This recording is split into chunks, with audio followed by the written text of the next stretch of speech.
Smart screen YouTube ಚಾನೆಲ್ಗೆ ಸ್ವಾಗತ. ನಾನು ಶ್ವೇತಾ ಕಲ್ಕರ್ಣಿ. ತುಳುನಾಡಿನ ಹುಡುಗಿ ರಕ್ಷಿತಾ ಶೆಟ್ಟಿ ಬಿಗ್ ಬಾಸ್ ಮನೆಯಿಂದ ಎಲಿಮಿನೇಟ್ ಆಗಿ ಮನೆಯಿಂದ ಆಚೆ ಹೋಗಿದ್ದಾರೆ, ಇದೆಲ್ಲರಿಗೂ ಗೊತ್ತಿದೆ. ಆದ್ರೆ ಪ್ರತಿಯೊಬ್ಬ ಕಂಟೆಸ್ಟೆಂಟ್ ಎಲಿಮಿನೇಟ್ ಆಗಿ ಮನೆಯಿಂದ ಹೊರ ಬಂದಿದ ತಕ್ಷಣ ಹಲವು ಮೀಡಿಯಾದವರು ಅಥವಾ ಸೋಷಿಯಲ್ ಮೀಡಿಯಾದಲ್ಲಿ ಅವರು ಕಾಣಿಸ್ಕೊಳ್ಳಿಕ್ಕೆ ಶುರು ಮಾಡ್ತಾರೆ, ಅವರು ಇಂಟರ್ವ್ಯೂಗಳನ್ನ ಕೊಡ್ಲಿಕ್ಕೆ ಶುರು ಮಾಡ್ತಾರೆ. ಹಾಗಾದ್ರೆ ತುಳುನಾಡಿನ ಹುಡುಗಿ ರಕ್ಷಿತಾ ಶೆಟ್ಟಿಯ ಇಂಟರ್ವ್ಯೂಗಳು ಯಾಕೆ ಬರ್ತಾ ಇಲ್ಲ, ಸೋಷಿಯಲ್ ಮೀಡಿಯಾದಲ್ಲಿ ಯಾಕೆ ಕಾಣಿಸ್ಕೊಳ್ತಾ ಇಲ್ಲ? ಎಲಿಮಿನೇಟ್ ಆಗಿ ಮನೆಯಿಂದ ಹೊರ ಬಂದಿದ ನಂತರ ರಕ್ಷಿತಾ ಶೆಟ್ಟಿ ಎಲ್ಲಿಯೂ ಕಾಣಿಸ್ಕೊಳ್ತಿಲ್ಲ. ಸೊ ಹಾಗಾದ್ರೆ ಬಿಗ್ ಬಾಸ್ ಮನೆ ಮಂದಿಗೆ ಮತ್ತೊಂದು ಟ್ವಿಸ್ಟ್ ಕೊಡ್ಲಿಕ್ಕೆ ಕಾದು ಕುಳಿತಿದ್ಯಾ? ಕಾದ್ ನೋಡೋಣ. ಇಷ್ಟೇ ಅಲ್ಲ, ಇವತ್ತಿನ ಬೆಳಗಿನ ಪ್ರೋಮೋ ಅಪ್ಡೇಟ್ ಅನ್ನ ನೋಡಿದ್ರೆ ವಿನ್ನರ್ ಯಾರು ಆಗ್ತಾರೆ ಅನ್ನೋದನ್ನ ತಿಳಿಲಿಕ್ಕೆ 100 ದಿನ ಕಾಯೋದ್ ಬೇಡವೇ ಬೇಡ, 3 ವಾರದಲ್ಲಿ ಗೊತ್ತಾಗತ್ತೆ ಅಂತ ಹೇಳಿ ಭರ್ಜರಿ ಟ್ವಿಸ್ಟ್ ಅನ್ನ ಮನೆ ಮಂದಿಗೆ ಕೊಟ್ಟಿದೆ. ಅದರಲ್ಲೂ ಈಗ ತುಳುನಾಡಿನ ಹುಡುಗಿ ರಕ್ಷಿತಾ ಶೆಟ್ಟಿ ಒಬ್ರೇ ಎಲಿಮಿನೇಟ್ ಆಗಿ ಹೋದ್ರು ಅಂತ ಹೇಳಿ ಮನೆ ಮಂದಿ ಅಂತ ಕುಂತಿರೋ ಸಮಯದಲ್ಲಿ ಬೆಳಗ್ಗೆ ಮುಂಜಾನೆ ಒಂದು ಶಾಕಿಂಗ್ ಹೇಳಿಕೆಯನ್ನ ಬಿಗ್ ಬಾಸ್ ಕೊಟ್ಟಿದೆ. ನೋಡಿ, ಮೊನ್ನೆ ಒಬ್ರು ಎಲಿಮಿನೇಟ್ ಆಗಿ ಹೋದ್ರು, ನೆಕ್ಸ್ಟ್ ಈಗ ಗುಂಪಾಗಿ ಎಲಿಮಿನೇಟ್ ಆಗೋದಿದೆ. ಅದರಲ್ಲೂ 3 ವಾರಕ್ಕೆ ಇಬ್ರು ಕಂಟೆಸ್ಟೆಂಟ್ ಫೈನಲ್ಸ್ ಗೆ ಹೋಗೋರಿದ್ದಾರೆ. ಸೊ ಅವ್ರೇನಾದ್ರೂ ಫೈನಲ್ಸ್ ಹೋದ್ರೆ 100 ದಿನಗಳವರೆಗೂ ಅವರನ್ನ ಯಾರು ಎಲಿಮಿನೇಟ್ ಮಾಡೋ ಹಾಗಿಲ್ಲ ಅಂತ ಹೇಳಿ ಬಿಗ್ ಬಾಸ್ ಹೇಳ್ತಾ ಇದೆ. ತದನಂತರ ಗಿಲ್ಲಿ ಅಭಿಮಾನಿಗಳು ಬಿಗ್ ಬಾಸ್ ಮನೆಯಲ್ಲಿ ಗಿಲ್ಲಿ ಸದ್ದು ಕೇಳ್ತಾ ಇಲ್ಲ ಅಂತ ಹೇಳಿ ವೇಟ್ ಮಾಡ್ತಾ ಇದ್ರು. ಗಿಲ್ಲಿ ಇವತ್ತಿನಿಂದ ಹೊಸ ಆಟ ಶುರು ಮಾಡ್ದಂಗೆ ಕಾಣಿಸ್ತಾ ಇದೆ. ಹೋಗಿ ಹೋರಾಟಗಾರ್ತಿಯನ್ನ ಎದುರು ಹಾಕಿಕೊಂಡಿದ್ದಾರೆ ಗಿಲ್ಲಿಯ ಮಾತಿನಿಂದಾಗಿ ಮನೆಯಲ್ಲಿ ಕೋಲಾಹಲ ಎದ್ದಿದೆ. ಗಿಲ್ಲಿಯ ತಮಾಷೆ ಮನೆಯಲ್ಲಿ ಅಮಾವಾಸ್ಯೆಯಾಗಿದೆ. ಅಷ್ಟೇ ಅಲ್ಲ, ಗಿಲ್ಲಿಯ ಮಾತಿನಿಂದ ಕಾವ್ಯ ಮತ್ತು ಅಶ್ವಿನಿ ಗೌಡ ಅವರ ಮಧ್ಯೆ ಈಗ ಜುಗಲ್ಬಂದಿ ಎದ್ದಿದೆ. ಸೊ ಹಾಗಾದ್ರೆ ಏನೇನಾಯ್ತು ಇವತ್ತಿನ ಈ ರಿವ್ಯೂ ನಲ್ಲಿ ನೋಡ್ತಾ ಹೋಗೋಣ, ಒಂದಷ್ಟು ಅನಲೈಸ್ ಮಾಡ್ತಾ ಹೋಗೋಣ. ವಿಡಿಯೋನ ಅಂತ್ಯದವರೆಗೂ ನೋಡಿ. ವಿಡಿಯೋ ಇಷ್ಟ ಆಗಿದ್ರೆ ಲೈಕ್, ಶೇರ್, ಕಾಮೆಂಟ್, ಸಬ್ಸ್ಕ್ರೈಬ್ ಮಾಡೋದನ್ನ ಮರಿಬೇಡಿ. ಎಸ್ ವೀಕ್ಷಕರೇ, ನೀವು ಗಮನಿಸಿರೋ ಹಾಗೆ ಇಲ್ಲಿವರೆಗೂ ನಡೆದಿರುವಂತಹ ಸೀಸನ್ ಗಳಲ್ಲಿ ಮತ್ತೆ ಒಂದಿಷ್ಟು ಎಪಿಸೋಡ್ ಗಳಲ್ಲಿ ಯಾರಾದ್ರೂ ಎಲಿಮಿನೇಟ್ ಆಗಿ ಮನೆಯಿಂದ ಆಚೆ ಹೋದ್ರೆ ನೀವು ನೋಡಿರೋ ಹಾಗೆ ಮೀಡಿಯಾದವರು ಫಸ್ಟ್ ಅವರ ರಿಯಾಕ್ಷನ್ ಅನ್ನ ತೆಗೆದುಕೊಳ್ಬೇಕು, ಇಂಟರ್ವ್ಯೂ ಮಾಡ್ಬೇಕು ಅಂತ ಹೇಳಿ ಹಾತೊರಿತಿರ್ತಾರೆ. ಸೊ ಅವ್ರು ಎಲ್ಲಿದ್ದಾರೆ ಅಂತ ಹೇಳಿ ಕಾಯ್ತಿರ್ತಾರೆ. ವೇಟ್ ಮಾಡಿ ಅವರ ಇಂಟರ್ವ್ಯೂಗಳನ್ನ ಸೋಷಿಯಲ್ ಮೀಡಿಯಾದಲ್ಲಿ ನಾವೊಂದು ತಾಮೊಂದು ಅಂತ ಹಾಕ್ಲಿಕ್ಕೆ ರೆಡಿಯಾಗಿ ಕಾದ್ ಕೂತಿರ್ತಾರೆ. ಆದ್ರೆ ರಕ್ಷಿತಾ ಶೆಟ್ಟಿ ಅವರ ಒಂದು ವಿಡಿಯೋ ತುಣುಕು ಕೂಡ ಸೋಷಿಯಲ್ ಮೀಡಿಯಾದಲ್ಲಿ ಹರಿದಾಡ್ತಾನೆ ಇಲ್ಲ. ಅವರು ಬಿಗ್ ಬಾಸ್ ಕುರಿತಾದಂತಹ ಯಾವುದೇ ಒಂದು ರಿಯಾಕ್ಷನ್ ಅನ್ನು ಕೊಟ್ಟಿಲ್ಲ. ಸೊ ಅವರು ತಮ್ಮ ಊರಿಗೆ ಹೋದ್ರ ಅಥವಾ ಬೆಂಗಳೂರಿನಲ್ಲೇ ಇದಾರ, ಏನ್ ಮಾಡ್ತಾ ಇದ್ದಾರೆ ರಕ್ಷಿತಾ ಶೆಟ್ಟಿ ಅನ್ನೋದು ನಯಾ ಪೈಸಾ ಯಾರಿಗೂ ಏನು ಗೊತ್ತಿಲ್ಲ. ಸೊ ಹಾಗಾದ್ರೆ ಬಿಗ್ ಬಾಸ್ ಮನೆ ಒಳಗಡೆಯಿಂದ ಅವರನ್ನ ಮನೆ ಆಚೆ ಕಳಿಸಿದೆ ವಿನಃ, ಆದ್ರೆ ಆ ಒಂದು ಎನ್ವಿರಾನ್ಮೆಂಟ್ ನಿಂದ ಅವರನ್ನ ಮನೆಯಿಂದ ಹೊರಗಡೆ ಕಳಿಸಿಲ್ಲ ಅನ್ನೋದು ಮಾತ್ರ ಇಲ್ಲಿ ಸ್ಪಷ್ಟವಾಗಿ ಗೊತ್ತಾಗ್ತಾ ಇದೆ. ಸೊ ಇಲ್ಲೇ ಅರ್ಥ ಮಾಡ್ಕೊಳ್ಳಿ, ಬಿಗ್ ಬಾಸ್ ಮನೆ ಮಂದಿಗೆ ಇನ್ನೊಂದು ಶಾಕಿಂಗ್ ಟ್ರೀಟ್ಮೆಂಟ್ ಅನ್ನ ಕೊಡಲಿಕ್ಕೆ ಸಜ್ಜಾಗಿ ನಿಂತ್ಕೊಂಡಿದೆ ಅಂತ ಅನಿಸ್ತಾ ಇದೆ. ಒಂದಷ್ಟು ಸೋಷಿಯಲ್ ಮೀಡಿಯಾದಲ್ಲಿ ಒಂದಷ್ಟು ಚರ್ಚೆ ಆಗ್ತಾ ಇದೆ. ಕನ್ನಡ ಕಲಿಬೇಕು ಅಂತ ಹೇಳಿ ಬಿಗ್ ಬಾಸ್ ಮನೆ ಒಳಗಡೆ ಕಾಲಿಟ್ಟಂತಹ ತುಳುನಾಡಿನ ಹುಡುಗಿ ರಕ್ಷಿತಾ ಶೆಟ್ಟಿ ಅವರಿಗೆ ಅಗೌರವ ಆಯ್ತು.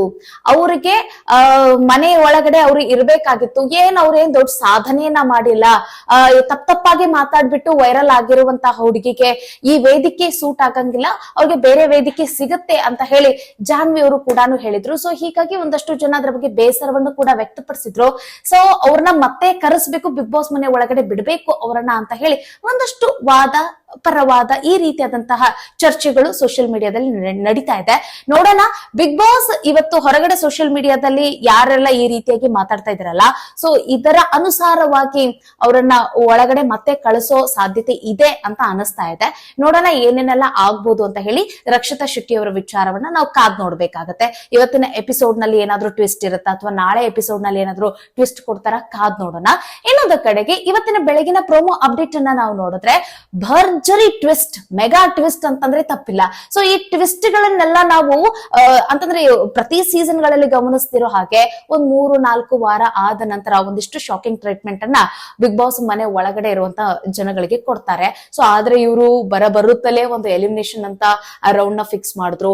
ಇವತ್ತು 2ನೇ ದಿನಕ್ಕೆ ಕಾಲ್ ಇಡ್ತಾ ಇದೀವಿ, ಶಿವಾಯ ನಮಃ ಅಂತ ಅನ್ನೋಷ್ಟ್ರಲ್ಲಿ ಇವತ್ತು ಭರ್ಜರಿ ಟ್ವಿಸ್ಟ್. ಏನಪ್ಪಾ ಅಂತಂದ್ರೆ ನೋಡಿ, ಇನ್ನು ಮುಂದೆ ಎಲಿಮಿನೇಟ್ ಆಗ್ತಾರೆ, ಆದ್ರೆ ಒಬ್ಬೊಬ್ರು ಆಗ್ಬೋದು, ಹಂಗೆ ಗುಂಪು ಗುಂಪಾಗಿಯೇ ಮನೆಯಿಂದ ಹೊರಗಡೆ ಹೋಗ್ಬೋದು ಅಂತ ಹೇಳ್ತಾರೆ. ನೋಡಿ 19 ಜನಗಳನ್ನ ಬೇರೆ ಕಂಟೆಸ್ಟೆಂಟ್ ಆಗಿ ಮನೆ ಒಳಗಡೆ ಬಿಟ್ಟಿದಾರಲ್ಲ, ಸೊ ಇವರನ್ನ ಯಾವ ರೀತಿಯಾಗಿ ಹೊರಗಡೆ ದಬ್ತಾರೆ ಅನ್ನೋದನ್ನ ನಾವು ಕಾದ್ ನೋಡ್ಬೇಕಾಗತ್ತೆ.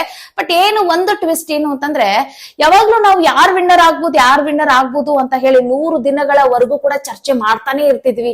ಅದರ ವಿಚಾರವಾಗಿ ಎಷ್ಟೋ ಎಪಿಸೋಡ್ಗಳು, ಎಷ್ಟೋ ಒಂದಿಷ್ಟು ಸಿರೀಸ್ ಗಳನ್ನ ಮಾಡಿ ವಿಡಿಯೋಗಳು ಸೋಷಿಯಲ್ ಮೀಡಿಯಾದಲ್ಲಿ ಅಪ್ಲೋಡ್ ಆಗ್ತಾನೆ ಇರುತ್ತೆ. ಅದೆಲ್ಲವನ್ನು ಕೂಡ ನೋಡಿದಿರ ನೀವು. ಈಗ ಬಿಗ್ ಬಾಸ್ ಏನ್ ಹೇಳ್ತಾ ಇದೆ ಅಂತಂದ್ರೆ, ವಿನ್ನರ್ ಯಾರು ಆಗ್ತಾರೆ ಅನ್ನೋದನ್ನ ನೀವು 100 ದಿನಗಳವರೆಗೆ ವೇಟ್ ಮಾಡೋ ಅವಶ್ಯಕತೆನೇ ಇಲ್ಲ, 3 ವಾರಕ್ಕೆ ಗೊತ್ತಾಗತ್ತೆ ಅಂತ ಹೇಳಿದ್ದಾರೆ. ಸೊ 3 ವಾರಕ್ಕೆ ಹೆಂಗೆ ಅಂತಂದ್ರೆ ನೋಡಿ, ಏನಂತಂದ್ರೆ ಇವಾಗ ಬಿಗ್ ಬಾಸ್ ಒಂದು ಹೊಸ ಟ್ವಿಸ್ಟ್ ಅನ್ನ ಕೊಡ್ತಾ ಇದೆ. ಮತ್ತೆ ಆಟಗಳು ಕೂಡ ತುಂಬಾ ಟ್ವಿಸ್ಟ್ ಆಗಿರುತ್ತೆ, ಮತ್ತೆ ಕಾಂಪ್ಲಿಕೇಟೆಡ್ ಆಗೇ ಇರುತ್ತೆ.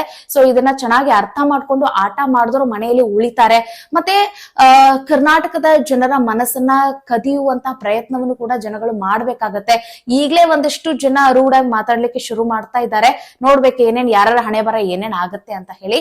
ಏನಂತಂದ್ರೆ ಈಗ 3ನೇ ವಾರಕ್ಕೆ ಒಂದು ಫೈನಲ್ ರೌಂಡ್ ಅಂತ ಇಡ್ತಾರಂತೆ. ಸೊ ಅದರಲ್ಲಿ ಒಂದು ಇಬ್ರು ಅಂತ ತೋರಿಸ್ತಾರೆ, ಇಬ್ಬರು ಫೈನಲ್ಸ್ ಅಂತ ಅದ್ರಲ್ಲಿ ಒಂದು ಮೆನ್ಷನ್ ಆಗುತ್ತೆ, ನೀವು ಗಮನಿಸಬಹುದು. ಸೊ ಇಬ್ರು ಫೈನಲ್ಸ್ ನ ಇವರು ಫೈನಲ್ಗೆ ಕಳಿಸಬಹುದು. ಉಳಿದಿರುವಂತ ಕಂಟೆಸ್ಟೆಂಟ್ ಗಳಿಗೆ ಆಟ ಭರಪೂರವಾಗಿರತ್ತೆ. ಸೊ ಅವರು ಎಲಿಮಿನೇಟ್ ಆಗಿ ಯಾವಾಗ ಬೇಕಾದ್ರೂ ಹೋಗ್ಬೋದು. ಅಂತಂದ್ರೆ ಪ್ರತಿ ಬಾರಿಯೂ ನೀವು ಸಂಡೇನೆ ವೇಟ್ ಮಾಡ್ಬೇಕು, ಇವತ್ತು ಯಾರು ಎಲಿಮಿನೇಟ್ ಆಗಿ ಹೋಗ್ತಾರೆ ಅನ್ನೋದನ್ನ ನಿರೀಕ್ಷೆ ಮಾಡಕ್ ಆಗಂಗಿಲ್ಲ. ಯಾವಾಗ ಬೇಕಾದ್ರೂ, ಯಾರು ಬೇಕಾದ್ರೂ, ಎಷ್ಟು ಜನ ಬೇಕಾದ್ರೂ ಹೋಗ್ಬೋದು ಅಂತ ಹೇಳಿದ್ದಾರೆ. ಇದು ಬೆಳಗ್ಗೆ ಏನ್ ಅಪ್ಡೇಟ್ ಆಯ್ತಲ್ಲ ಅದರ ಒಂದು ರಿವ್ಯೂ. ಸೊ ಮಧ್ಯಾಹ್ನ ಒಂದು ಪ್ರೊಮೋ ಅಪ್ಡೇಟ್ ಆಗುತ್ತೆ. ಮಧ್ಯಾಹ್ನ ಏನು ಅಂತಂದ್ರೆ, ಗಿಲ್ಲಿ ನಟ ಸಡನ್ ಆಗಿ ಏನಂತಂದ್ರೆ ಅಶ್ವಿನಿ ಗೌಡ ಅವರನ್ನ ಎದುರು ಹಾಕಿಕೊಂಡು ಅವ್ರ ಜೊತೆಗೆ ಮಾತಿಗೆ ಇಳಿದಿದ್ದಾರೆ. ಮಾತಿನ ಚಕಮಕಿ ಆಗಿದೆ. ಅಂತಂದ್ರೆ ಏನಂತಂದ್ರೆ, ಏನಾದ್ರೂ ಮಾತಾಡಿದ್ರೆ, ಏನಾದ್ರೂ ಹೇಳಿದ್ರೆ ಅದೆಲ್ಲವನ್ನು ಕೂಡ ಪರ್ಸನಲ್ ಆಗಿ ತೆಗೆದುಕೊಳ್ತಾರೆ ಗಿಲ್ಲಿ ನಟ ಮತ್ತೆ ಕಾವ್ಯ ಅಂತ ಹೇಳಿ ಇಲ್ಲಿ ಕರವೇ ಕಾರ್ಯಕರ್ತಿ, ಹೋರಾಟಗಾರ್ತಿ ಮತ್ತೆ ನಟಿ ಆಗಿರುವಂತಹ ಅಶ್ವಿನಿ ಗೌಡ ಅವರು ಇವರಿಬ್ಬರ ಮೇಲೆ ಆರೋಪವನ್ನ ಮಾಡ್ತಾರೆ. ಇನ್ನೊಂದು ಬೆಳಗಿನ ಒಂದು ಪ್ರೋಮೋದಲ್ಲಿ ಏನ್ ಹೇಳಿದ್ರಲ್ಲ, ಯಾರ್ ಬೇಕಾದ್ರೂ ಎಲಿಮಿನೇಟ್ ಆಗ್ಬೋದು ಅಂತ ಹೇಳಿ, ಒಂದು ಎಲಿಮಿನೇಷನ್ ರೌಂಡ್ ಅಂತ, ನಾಮಿನೇಟ್ ಮಾಡೋ ರೌಂಡ್ ಅಂತ ಇರುತ್ತೇನೋ ಕಾಣಿಸುತ್ತೆ. ಅದರಲ್ಲಿ ಈ ಜಂಟಿಗಳ ಆಯ್ಕೆಯನ್ನ ಮಾಡ್ಕೊಂಡಿರುವಂತ ಅಶ್ವಿನಿ ಏನ್ ಮಾಡ್ತಾರೆ, ಗಿಲ್ಲಿ ನಟ ಮತ್ತೆ ಕಾವ್ಯನ ಆಯ್ಕೆ ಮಾಡ್ಕೊಳ್ತಾರೆ. ಹೇಳ್ತಾರೆ ಇವರಿಬ್ರು ಪರ್ಸನಲ್ ಆಗಿ ತೆಗೆದುಕೊಳ್ತಾರೆ, ಪರ್ಸನಲ್ ಆಗಿ ಅಟ್ಯಾಕ್ ಮಾಡ್ತಾರೆ ಇವರು ಅಂತ ಹೇಳಿದ್ದಾರೆ.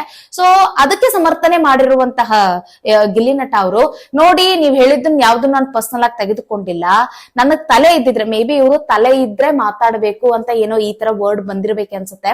ಸೊ ಹಾಗಾಗಿ ನನಗ್ ತಲೆ ಇಲ್ಲ ಅಂತಂದಿದ್ರೆ ನಾನ್ ನಿಮಗೆ ಮೇಡಮ್ ಅಂತ ಮಾತಾಡ್ತಾ ಇದ್ದೀನಿ, ಆಯ್ತಾ. ಒಂದು ವೇಳೆ ಇಲ್ಲ ಅಂತ ಅಂದಿದ್ರೆ ನಾನು ನಿಮಗೆ ಹೋಗೇ ಬಾರೆ ಅಂತಿದ್ದೆ ಅಂತ ಹೇಳಿದ್ದಾರೆ. ಅಲ್ಲಿ ಆಕ್ಚುಲಿ ಪರ್ಸನಲ್ ಆಗಿ ತೆಗೆದುಕೊಂಡಿದ್ದು ನನಗೆ ಅಶ್ವಿನಿ ಗೌಡ ಅವರು ಅಂತ ಅನಿಸ್ತಾ ಇದೆ. ಯಾಕಂತಂದ್ರೆ ನಾನ್ ಹಂಗ್ ಮಾತಾಡ್ಬೇಕು ಅಂತಂದಿದ್ರೆ ನಿಮ್ಗೆ ಹೋಗೇ ಬಾರೆ ಅಂತಿದ್ದೆ ವಿನಃ ನಿಮ್ಗೆ ಮೇಡಮ್ ಅಂತ ನಾನು ಕರೀತಿರ್ಲಿಲ್ಲ ಅಂತ ಇಲ್ಲಿ ಅವರು ತಮ್ಮ ಸ್ಟೇಟ್ಮೆಂಟ್ ಅನ್ನ ಸಮರ್ಥನೆ ಮಾಡ್ಕೊಳ್ತಾರೆ ಗಿಲ್ಲಿ ನಟ.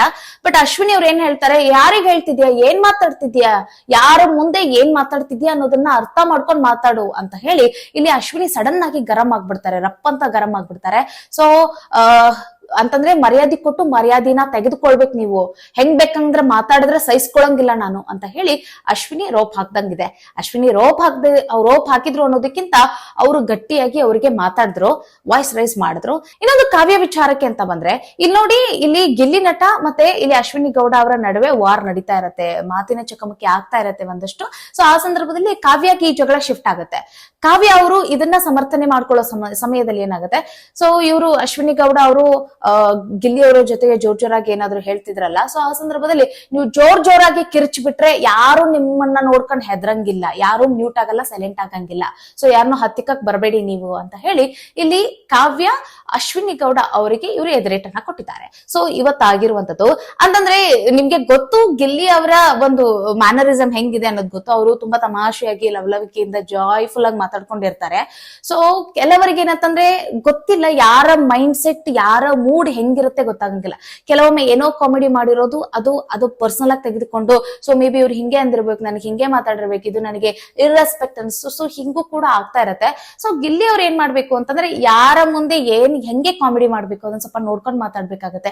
ಇಷ್ಟು ದಿನ ಒಂದಿಷ್ಟು ಟಿವಿ ಶೋಗಳಲ್ಲಿ ಸೊ ರ್ಯಾಂಡಮ್ ಆಗಿ ಕಾಮಿಡಿ ಮಾಡಿದ್ದು ಸಾಕು. ಬಟ್ ಇಲ್ಲಿ ಅಂತಂದ್ರೆ ಇಲ್ಲಿ ವ್ಯಕ್ತಿತ್ವಗಳ ಆಟ ಆಗಿರೋ ಕಾರಣಕ್ಕಾಗಿ ಸೊ ಎಲ್ಲರ ಮೈಂಡ್ ಸೆಟ್ ಒಂದೇ ರೀತಿ ಆಗಿರೋದಿಲ್ಲ ಗಿಲ್ಲಿ ನಟ ಅವ್ರೆ. ಸೊ ಹಾಗಾಗಿ ನೋಡ್ಕೊಂಡು ಕಾಮಿಡಿ ಮಾಡ್ಬೇಕಾಗತ್ತೆ.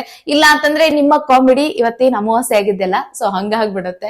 ಮನೆ ಮಂದಿ ಫುಲ್ಲು ಇವತ್ತೇನಂತಂದ್ರೆ ಒಂದಷ್ಟು ಜನ ಏನ್ ಹೇಳ್ತಿದ್ದಾರೆ ಅಂತಂದ್ರೆ ಅಸಲಿ ಆಟ ಈಗ ಶುರು ಆದಂಗೆ ಕಾಣಿಸ್ತಾ ಇದೆ. ಬಿಗ್ ಬಾಸ್ ಅಂತಂದ್ರೆ ಜಗಳ ಜಗಳ ಜಗಳ ಅಂತಾರಲ್ಲ, ಸೊ ಎಲ್ರು ಈ ಜಗಳನೇ ಎಕ್ಸ್ಪೆಕ್ಟ್ ಮಾಡೋರು ಹೆಚ್ಚು ಜನ ಬಿಗ್ ಬಾಸ್ ಕಡೆಯಿಂದ. ಸೊ ಅವ್ರು ಏನ್ ಹೇಳ್ತಿದ್ದಾರೆ ಅಂತಂದ್ರೆ ಅಸಲಿ ಆಟ ಈಗ ಶುರು ಅಂತ ಹೇಳ್ತಿದ್ದಾರೆ.